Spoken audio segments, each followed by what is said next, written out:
नमस्कार, राम राम, राधे राधे। कैसे हो आप सभी? तो स्वागत है आपके अपने यूट्यूब चैनल धन्य एजुकेशन में। उम्मीद करता हूँ दोस्तों आप सभी सकुशल होंगे। वो क्या है कि मक्खियाँ बहुत हो रही है, वो मच्छर भी आ गया था, तितली थी पता नहीं, तो वो आ गई थी रास्ते में। तो आप ऐसे मत सोचना कि हम आपके ऊपर कुछ कर रहे हैं, नहीं, बिल्कुल आपका स्वागत है आपके अपने यूट्यूब चैनल धन्य एजुकेशन में। उम्मीद करूंगा कि आप सब सकुशल होंगे।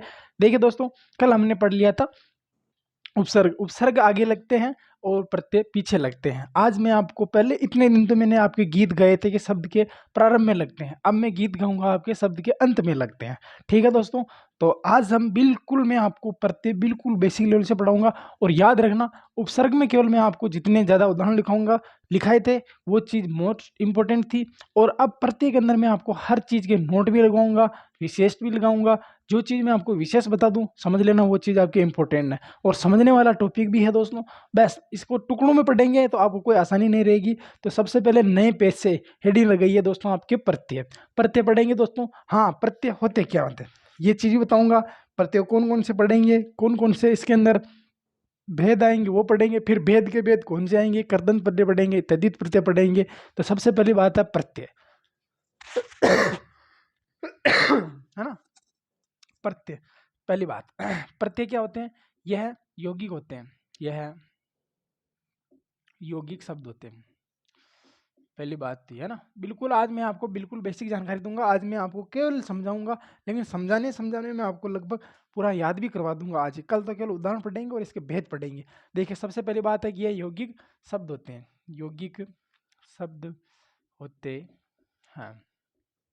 ठीक है, यौगिक शब्द होते हैं। पहली बात है कि यौगिक शब्द क्या होते हैं, यौगिक क्या होते हैं। देखिए दोस्तों, प्रत्यय जब कंप्लीट हो जाएगा तब मैं आपको रूढ़ शब्द, यौगिक शब्द और आपके योग रूढ़ शब्द पढ़ाऊंगा। क्या पढ़ाऊंगा दोस्तों? योग रूढ़ शब्द।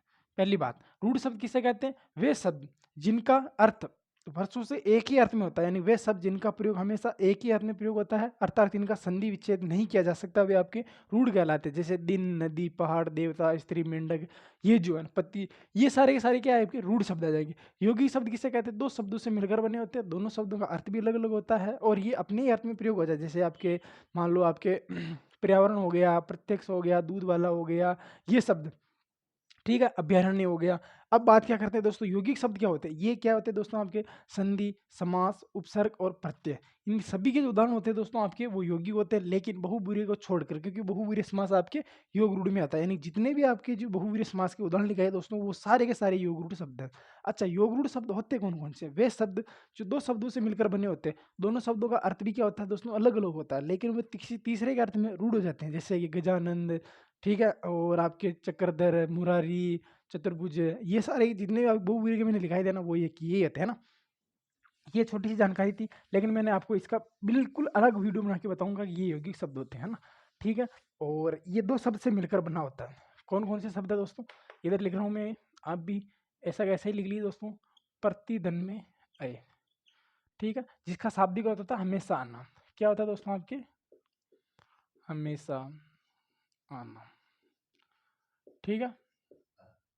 अच्छा, परिभाषा क्या होती है? अब परिभाषा लिख देता हूँ मैं आपके, परिभाषा।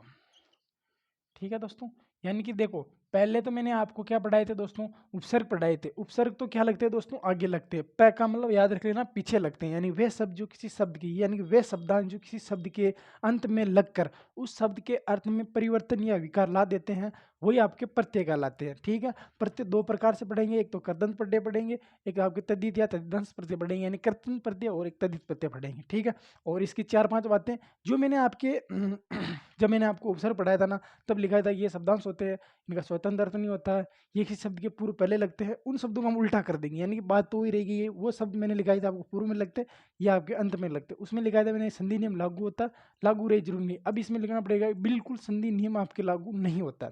ठीक है, तो सबसे पहली बात है परिभाषा लिख लेते हैं।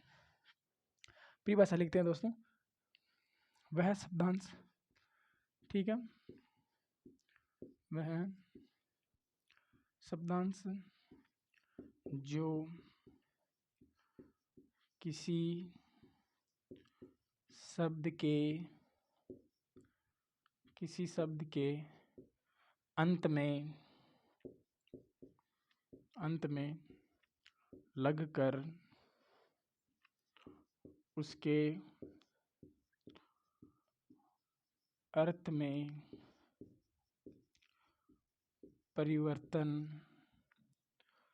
या विकार ला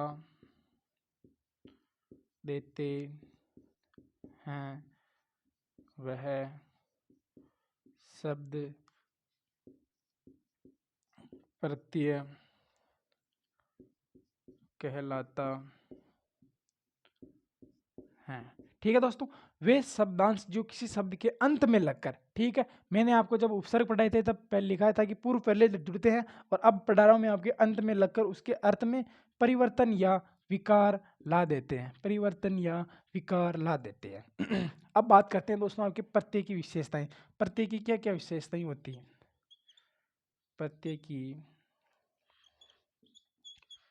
विशेषताएं, है ना, प्रत्यय की विशेषताएं क्या क्या होती है?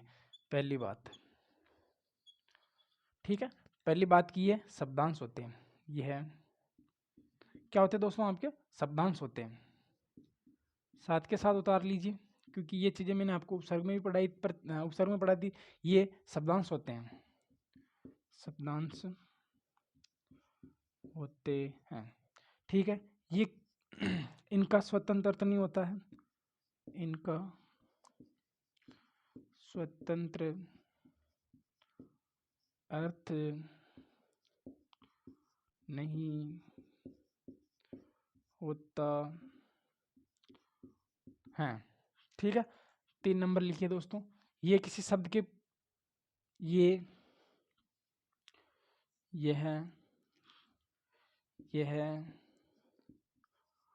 शब्द के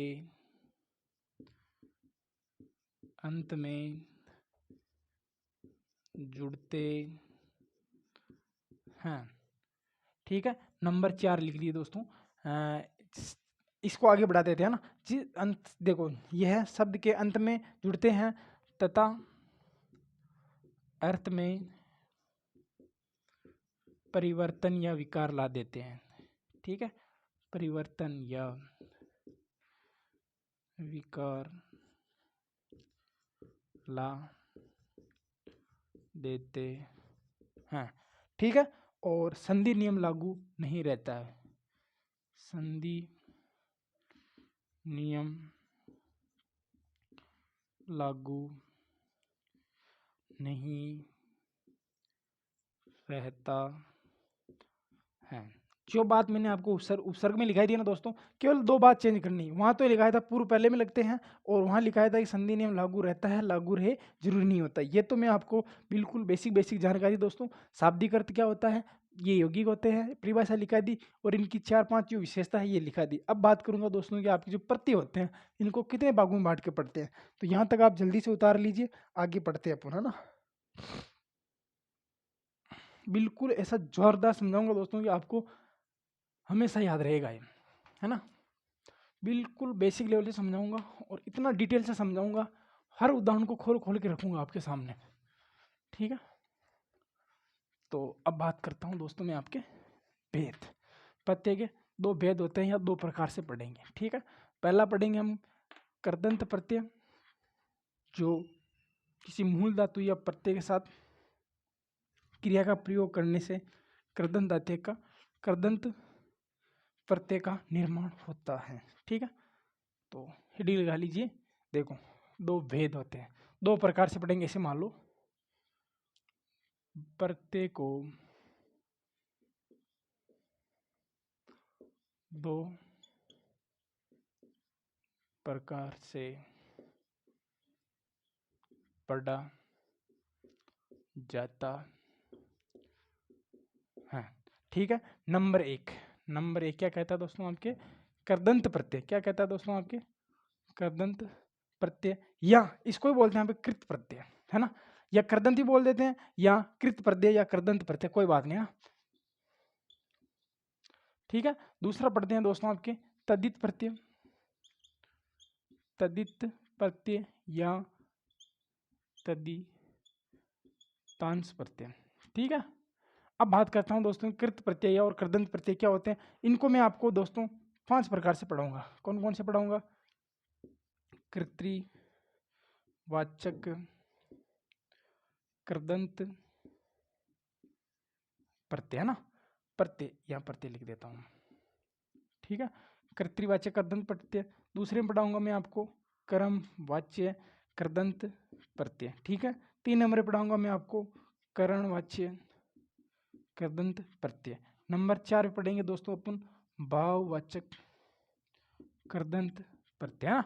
और नंबर 5 पे पढ़ेंगे दोस्तों आपके क्रियाबोधक कृदंत प्रत्यय, क्रियाबोधक कृदंत प्रत्यय, कृदंत प्रत्यय, ठीक है। अब कौन सा देखते हो, हाँ, संख्या लगा लीजिए दोस्तों, 1 2 3 4 5, ठीक है। और इधर भी लिख लेते हैं दोस्तों अपन इनको बिल्कुल व्यवस्थित। कर्तृवाच्य देखो इधर भी पढ़ेंगे हम कर्तृवाचक तद्धित प्रत्यय, ठीक है। कर्तृवाच्य तद्धित प्रत्यय। नंबर 2 पे पढ़ेंगे हम दोस्तों आपके भाववाचक तद्धित प्रत्यय, भाववाचक तद्धित प्रत्यय। नंबर 3 पढ़ेंगे दोस्तों आपके संबंध बोधक तद्धित प्रत्यय, ठीक है। और नंबर 4 पे पढ़ेंगे दोस्तों आपके ऊनता, ऊनता हीनता, है ना, ऊनता, एक मिनट, ऊनता हीनता लघुता बोधक प्रत्यय, है ना। नंबर 4 पे पढ़ेंगे दोस्तों आपके अपत्यवाचक, अपत्यवाचक या संतानवाचक, है ना, संतानवाचक,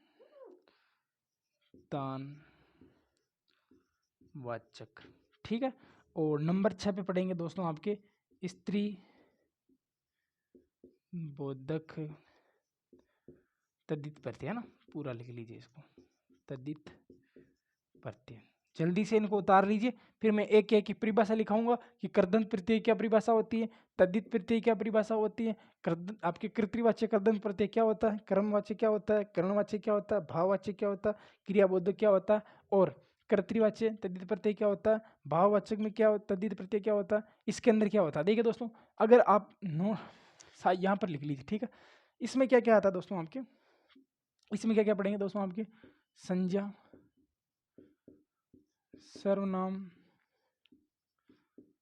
या विशेषण के साथ, देखो विशेषण भी आ जाता है और अव्यय भी आ जाता है ना। अव्यय के साथ में किसका प्रयोग किया जाता है दोस्तों, आपके प्रत्यय का प्रयोग किया जाता है। किसका? प्रत्यय का प्रयोग किया जाता है। और आपके जो कृदंत या कृत प्रत्यय होता है ना, इसके अंदर केवल क्रिया का प्रयोग किया जाता है। किसका प्रयोग किया जाता है दोस्तों, आपके क्रिया का प्रयोग किया जाता है। जल्दी से इसका आप जल्दी से उतारो इसको, फिर हम मिटाकर आपके कृदंत प्रत्यय या तद्धित या तद्धितांश प्रत्यय पढ़ते हैं। हालांकि देखो दोस्तों, पढ़ने के बाद ये क्या कहते हैं, करते हैं जब किसी क्रिया या मूल धातु के साथ प्रत्यय का प्रयोग किया जाता है और वह क्रिया के अर्थ का बोध करवाए। जब किसी क्रिया या मूल धातु के साथ, मैंने आपको मूल धातु पहले भी लिखवा दी और नहीं तो मैं आपको समझा देता हूँ मूल धातु किसे कहते हैं। हिंदी क्रियापदों का जो मूल रूप होता है दोस्तों, वही आपके धातु कहलाता है, ठीक है। यानी कि देखो, जब किसी क्रिया या मूल धातु के साथ प्रत्यय का प्रयोग किया जाता है और वह क्रिया के अर्थ का बोध करवाए तो वहाँ कृत या कर्दंत प्रत्यय कहलाता है। और तद्धित प्रत्यय किसे कहते हैं, जब किसी क्रिया या मूल धातु के साथ संज्ञा का, सर्वनाम का, विशेषण का या अव्यय शब्दों के साथ प्रत्यय का प्रयोग किया जाता है और उससे बनने वाला जो यौगिक शब्द होता है दोस्तों, वही आपके तद्धित प्रत्यय बोल दो, क्या तद्धितांश प्रत्यय बोल दो, ठीक है। यहाँ तक आप जल्दी से उतारिए, फिर हम एक एक को डिटेल से पढ़ते हैं। एक बार बता दीजिए कितना टाइम हुआ।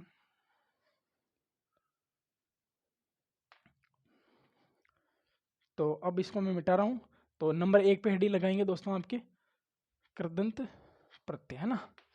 जब किसी क्रिया या मूल धातु के साथ प्रत्यय का प्रयोग किया जाता है और उससे बनने वाला यौगिक कृत या कृदंत प्रत्यय कहलाता है, ठीक है। आप भी नंबर 1 पे लगा दीजिए दोस्तों कृदंत प्रत्यय।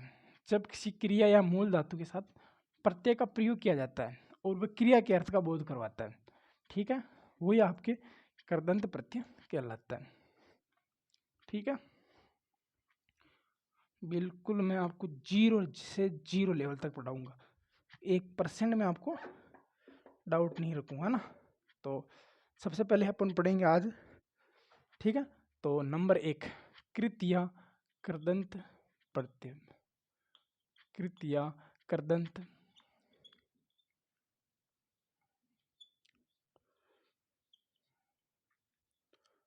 ठीक है। देखो, जब किसी क्रिया या मूल धातु के साथ, जब किसी क्रिया या मूल धातु के साथ, मूल धातु के साथ प्रत्यय का प्रयोग किया जाता है,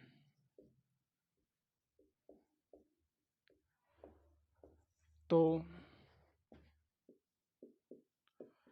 उससे बनने वाला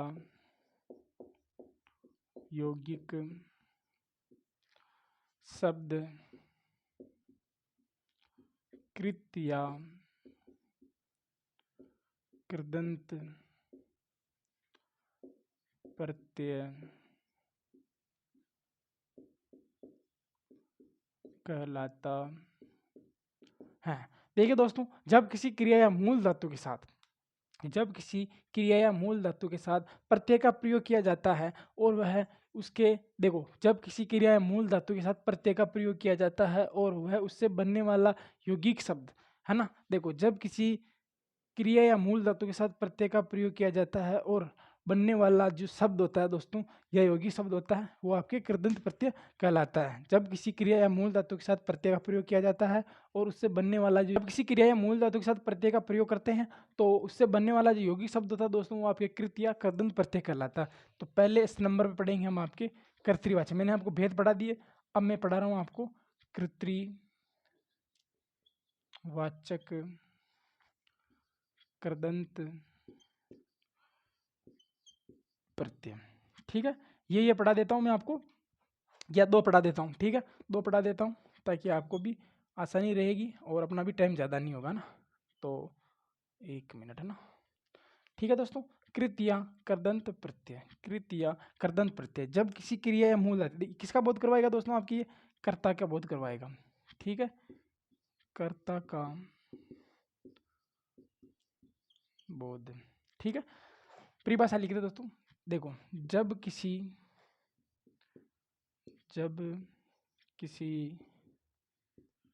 क्रिया या मूल धातु के साथ, मूल धातु के साथ प्रत्यय का प्रयोग किया जाता है और वह